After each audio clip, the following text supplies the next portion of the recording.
A very good morning to all of you.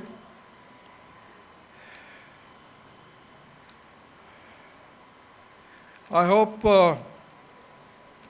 you have been enjoying your stay. It's really wonderful to have all of you here. And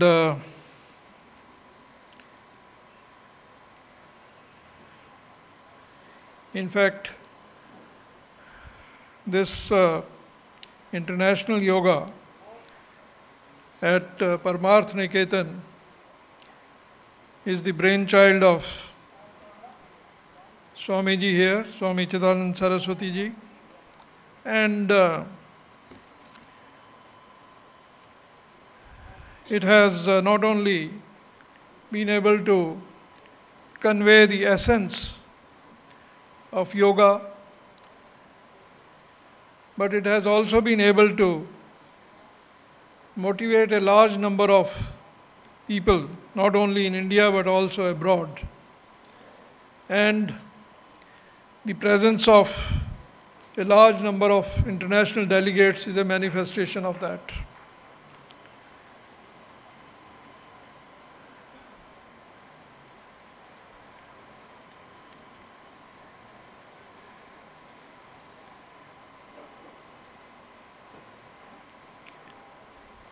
Well, I think the Vice President is just expected. I'll commence the proceedings thereafter. But in the meantime, let me tell you that I have been coming here. Now this is, I think, the fourth visit. And every time I find something new, every time I find a lot of activity and a lot of new inputs into the organization of the function. Also, the number of yogacharyas from abroad who have been coming here to share their experiences and to share their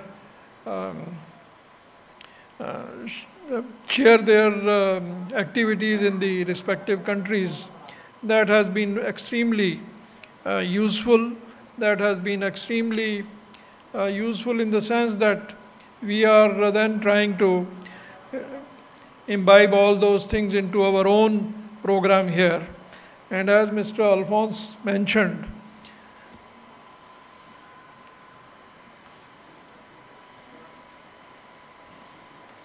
most respected Shri Venkaiah Naidu ji, Honorable Vice President of India, Shri T.S. Rawat ji, Honorable Chief Minister of Uttarakhand, Honorable Speaker Shri Prem Chandra Agarwal ji, Honorable Minister Shri Harak Singh Rawat ji, Shri Dhan Singh Rawat ji, His Holiness Swami Chidanand Saraswati ji, Member of the Legislative Assembly Madam Khanduri, Holy Saints and Sages and Yogacharyas, distinguished guests and delegates from all over the world, friends from the media, Namaskar and Abhinandan. On this historic day, I, on my own behalf and on behalf of people of Uttarakhand, would like to extend a hearty and a very warm welcome to our revered Shri Venkaiah Naidu ji, Honorable Vice President of India. It is a great honor for all of us that the Honorable Vice President is with us and has consented to inaugurate the International Yoga Festival today at the sacred Dev Bhumi on the banks of River Ganga. At the same time, I would also like to welcome all the international delegates, yoga enthusiasts from all over the globe, yogacharyas and distinguished guests. Sir, once again it is springtime and it is the ideal season for yoga, as it is neither too hot nor too cold. The holy Ganges has clear, pristine water from the snows, which have just begun to melt, and there is fragrance of flowers all around. According to our ancient texts, sages in the search of eternal truth and knowledge, and for meditation, used to go to places close to nature, which were peaceful.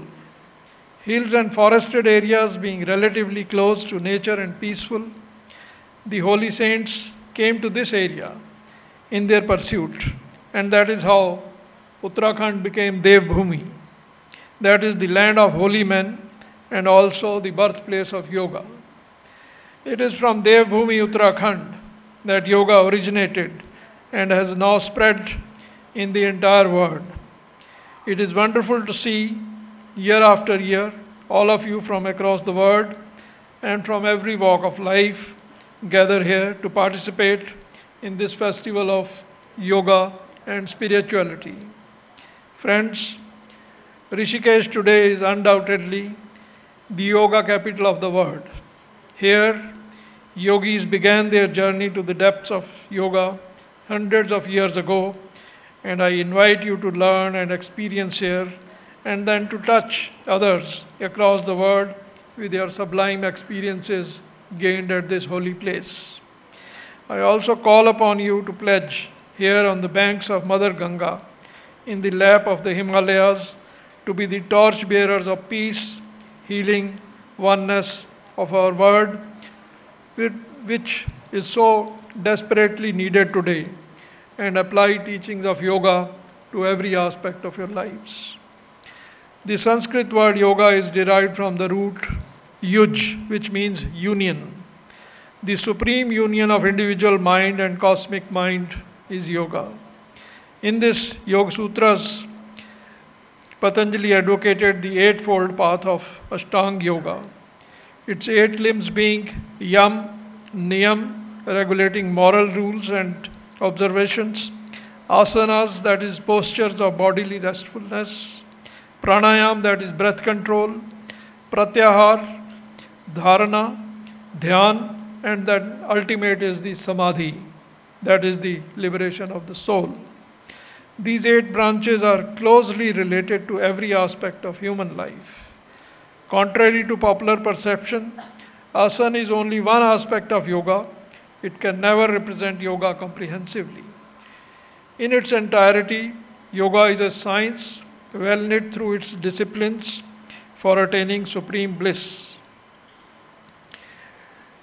It has now been scientifically proved here in India as well as abroad earlier that yoga has a positive impact on the human body.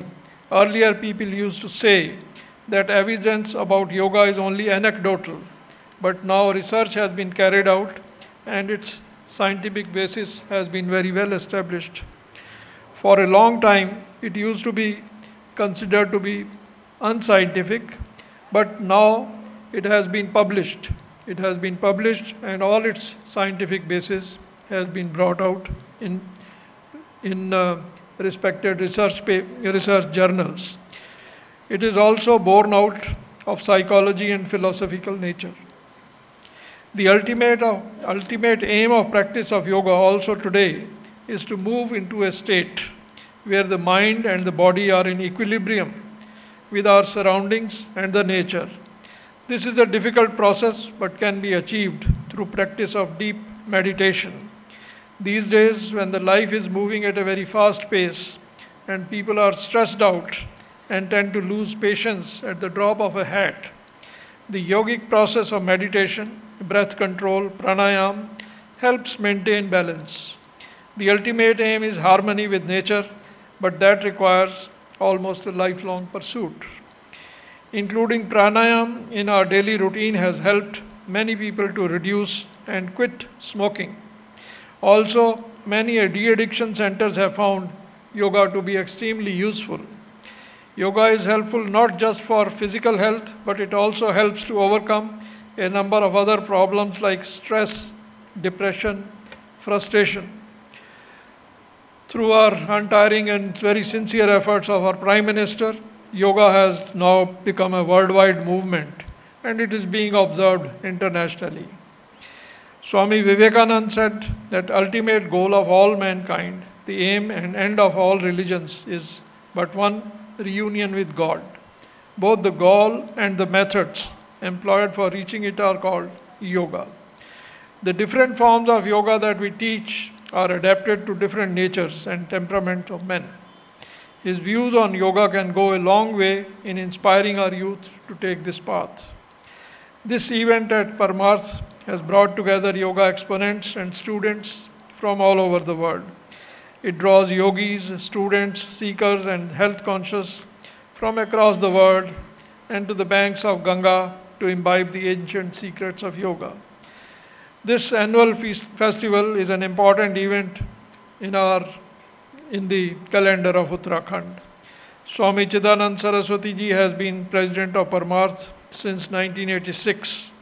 Under his divine inspiration and guidance, Parmarth Niketan has blossomed into a sanctuary known across the globe as one filled with divine grace, beauty, serenity, and bliss.